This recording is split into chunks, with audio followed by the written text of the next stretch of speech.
Hi, everyone. Welcome to the show. So this episode is all about overcoming obstacles with hope.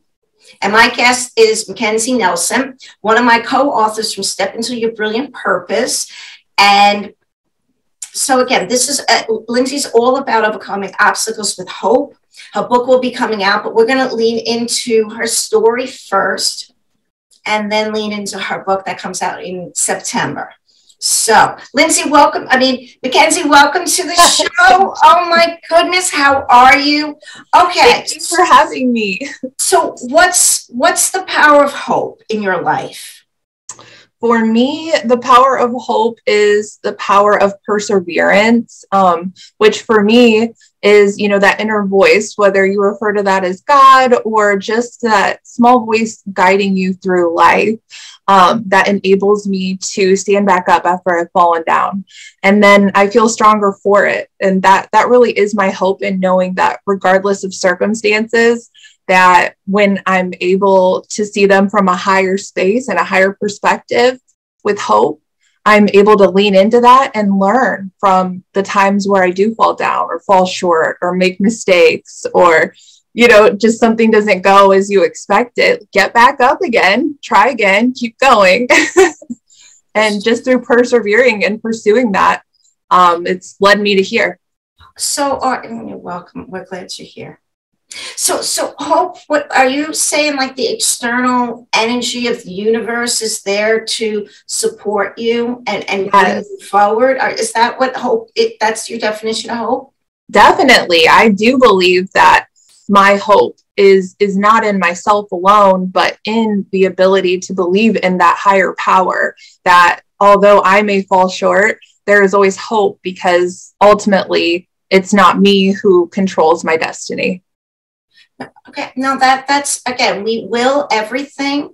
And once we fully stand in that responsibility and allow why we're here in that connection of the universe, right? And our purpose, our unique purpose, that's where all the answers come from.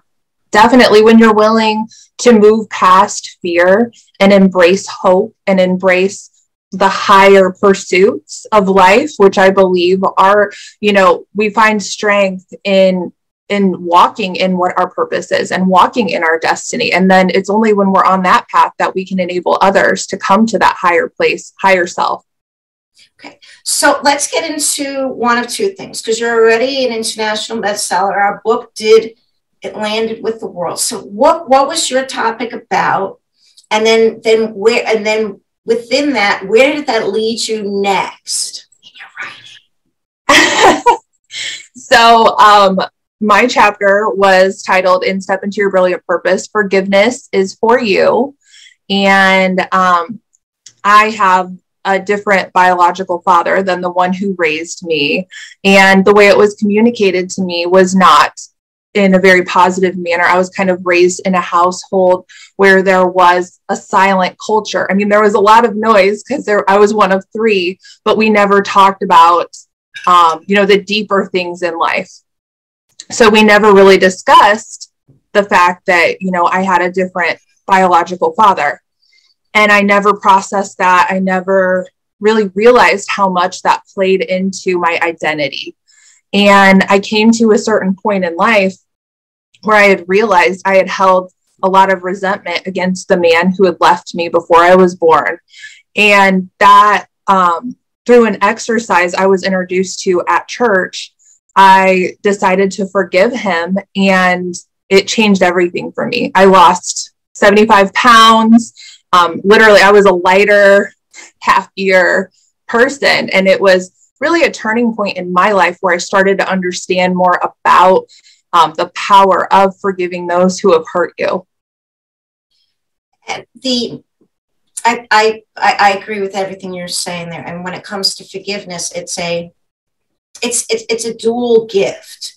It's something that you give to allow you to move forward, right? To give That's someone right. forgiveness. But the other piece, I think, that often comes later, and which is the second part of that gift, is forgiving oneself. That's right. You have to forgive, yourself first to be able to forgive others. And it really does just like we were talking about, it's excess, right? So when you forgive someone else, it enables you to fly higher in essence, because that forgiveness can really drag you down in areas that you don't even realize you're being dragged down in until you're not anymore. It opens up space. It frees It does. space up. It does. Okay. I think that is so important as we move forward. And one of the things that, so if you could share with someone, again, we're in a place where people are very divided, very staunch on their opinions and holding on to that righteousness, and it's holding them back. It's not allowing them to move forward. What would you say to them that to just open that space and allow forgiveness to flow? I would tell them that, we're not so different after all. We have more in common, I think, than we do, apart from one another. There's so much that can unite us. We may see the world a little differently or have different definitions for how we see certain aspects of life.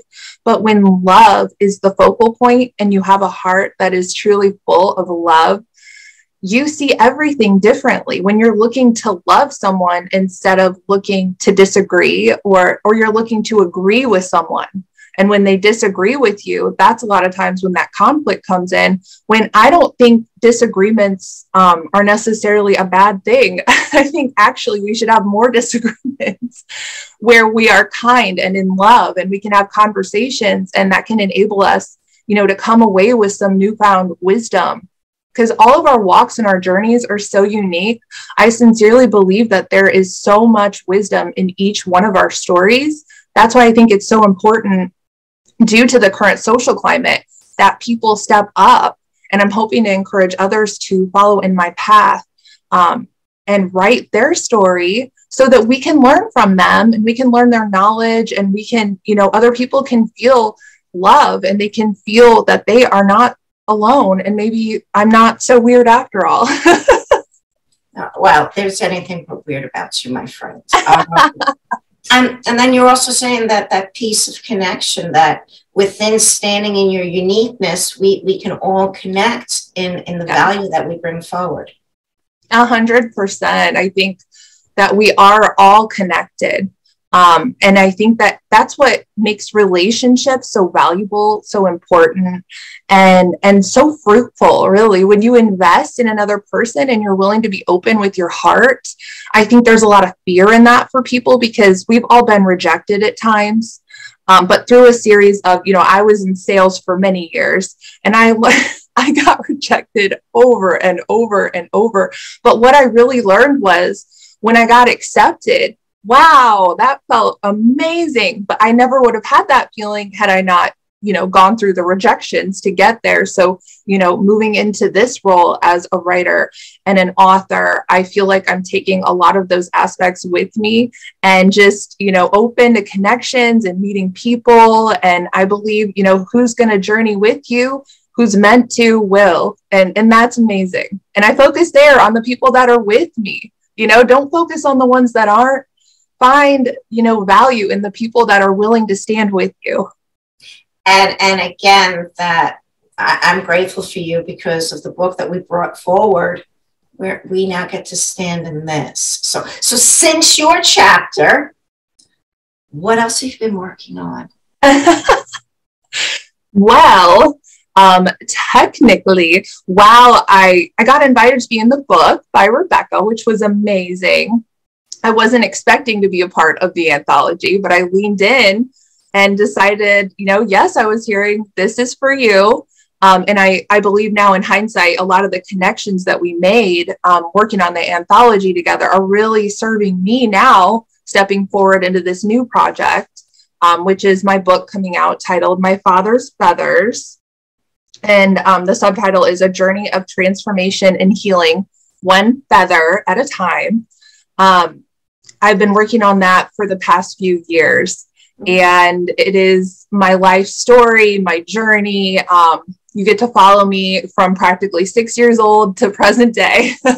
So there was a lot of writing that didn't make the book. So I'm thinking that there may be some more coming.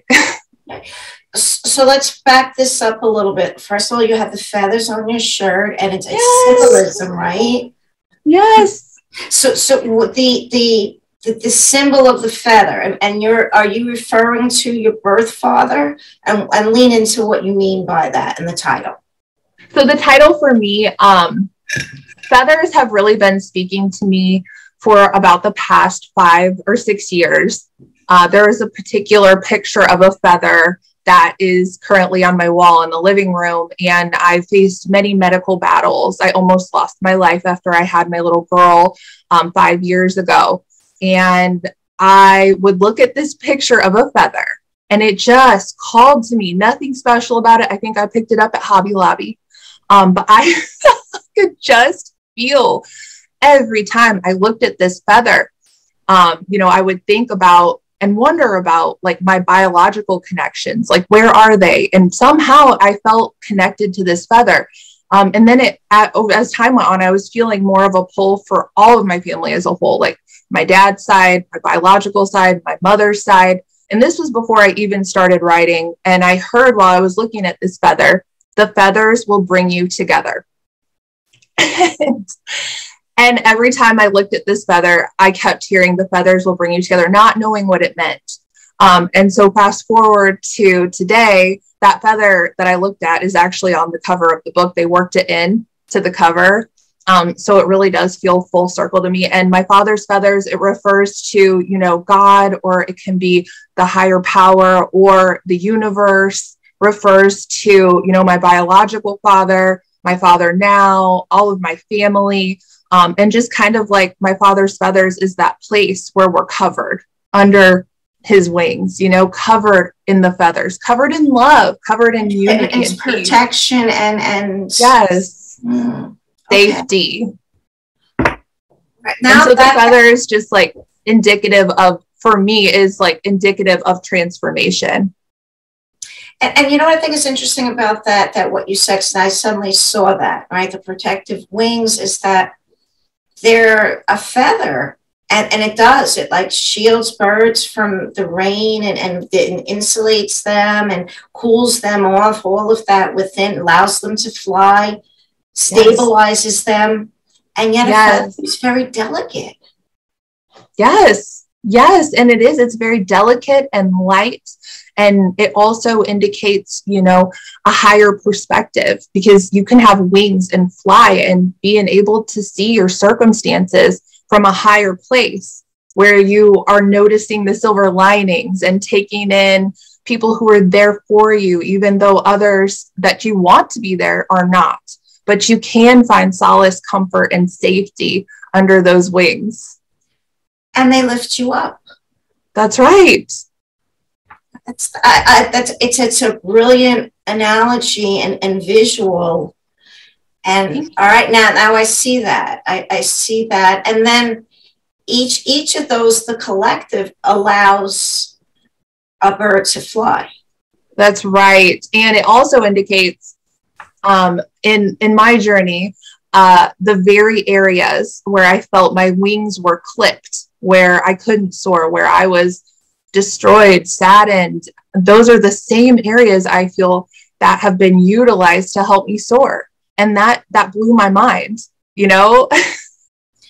So, okay, let's go into this is for people who are out there that say, I have a book in me, and I run into a lot of people that do. The process of the anthology, writing the one chapter, and then leaning in as you were writing the book that it's been in you. How did one allow the other to flow the process, and what finally made you go from all those years of working on it to now it's coming out in September? That's a great question, Maureen. You are such a good interviewer, I have to say. Well, okay, so you just landed that and I tell this to people behind the scenes, but when I know that I reached that bell or that goal is when I hear that, oh, that's a great question. No one has ever asked me. Yes. I did. So that's amazing. Great question. So really what started my process was I had an encounter, and this is in the book, a spiritual encounter. And that really jump-started this whole process. Following the encounter, I heard clear as day, write 3 pages a day. You are a writer. And I was like, no, I'm not. I've never written anything. I went like this. I did this for a month and I heard it every day. You're a writer. You're a writer. Until finally, I was like, okay, I'll start. I said, I keep hearing this. I must, I need to start writing 3 pages a day. And at that time, I was like, what am I writing about? I didn't know my own story. I didn't even know my own story. And so as I progressed and I was writing the 3 pages a day, I noticed as time went on, I could look back and see these insights, and I could see patterns, and I could see ways I was living my life that I could fine tune a little better. I could see where I could work different things out a different way, because I'm like, why am I doing it that way? I could do it this way. And as I continued on my journey, my writing got better and better. At first, my writing then versus now, it's like maybe 2 different people. As I kept writing and was faithful to that process, my writing improved dramatically. And I just see now, looking back, the implications for other people who want to write their own stories or who just want to know what their story is. 3 pages a day just has so many applications to so many people's lives. And honestly, you don't even have to be looking to, write a story. You can just do this to heal. You don't have to take that next step to publish your work if that's too scary, or you can pray into that or lean into it. However you decipher, you make a decision. But for me, I really was led. And it's a funny story. I did not know anyone. I've never done media work. I'm very new in this space. But I kept hearing, I will connect you with the right people when the time comes. And so when that time came, I knew it. And my husband had a mutual friend who'd had a book published with Rebecca. And he's like, that's so funny. That is so, look who's calling me right now. You see it? Oh, we're going to show her this later. This is how everything has been going in my life. Like, isn't that hilarious? Like, I say her name and she calls me. We love her. Mm-hmm. So basically, just through that one connection, I link up with her. I know nothing about RHG Media, not about the stories, nothing. I just hear, this is who I want to publish your book, and work with her. So it was a one-stop, talk to her, done deal. And as I'm realizing, we signed the contract, as I'm realizing what she does and what RHG TV Media is all about, I'm blown away. I'm like, oh my gosh, it's like people like me. How did this happen? Just then, one step after another. And now I work for RHG TV with you and with her. And it just goes to show that when you lean in and you're faithful to say yes and honor that, you don't know where you're going to go, but you will be met with love. Well, I'm going to give you feedback here on something that you get to receive, is that the peace, and this goes from being in hope, right? And those higher energies, is that you surrendered and you're open. Your willingness and openness has allowed all these opportunities to come. And that takes a tremendous amount of courage and vulnerability. And that's also where the magic happens, when people connect. So you get to receive that as your bravery and courage and standing in that, it's just saying yes. Thank you so much. You're going to make me cry. Thank you. That means so much coming from you. You are such a bright, shining light of leadership on the anthology. And, there are days that writing, you write, how it goes. Some days are a joy and they're really like easy breezy. And other days they can be a little harder if you're processing some personal trauma. But what I really found during that was essential for me was a lot of needed encouragement through the Zoom calls, through the support, through you guys reaching out. It was always at just the right time, where I needed that little something extra.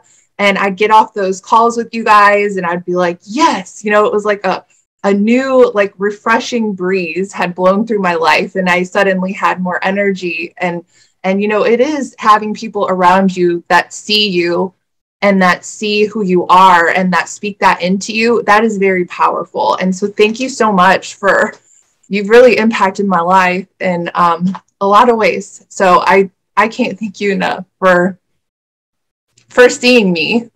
And I just know, I can't wait to see where all of this continues to go. It's already enough, but you're just getting started, my friend. I want to receive that. You were so welcome. I'm so grateful that you said yes to be on the journey with the book. And now your book is being brought forward. So where can we, it's myfathersfeathers.com, right? That's the website. That's right. Yes. And the book's coming out. We'll be doing a whole bunch of promos, so just keep looking for it. MacKenzie Nelson, My Father's Feathers, the name of the book. It's the website. The links will be here. And I can't wait, but thank you. Thank you for standing in hope. Thank you for standing for others to move forward with hope. And thank you for just being you and bringing your uniqueness and voice, that it's really, truly a gift, and one feather at a time.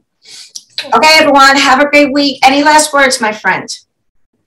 Just God bless. And hey, if I can be of any service to you, you can go to my website. I'm also available at MacKenzieKNelson.com.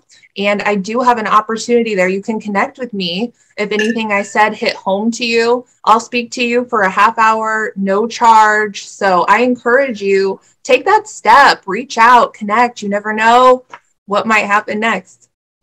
All happens with connection, right? It does.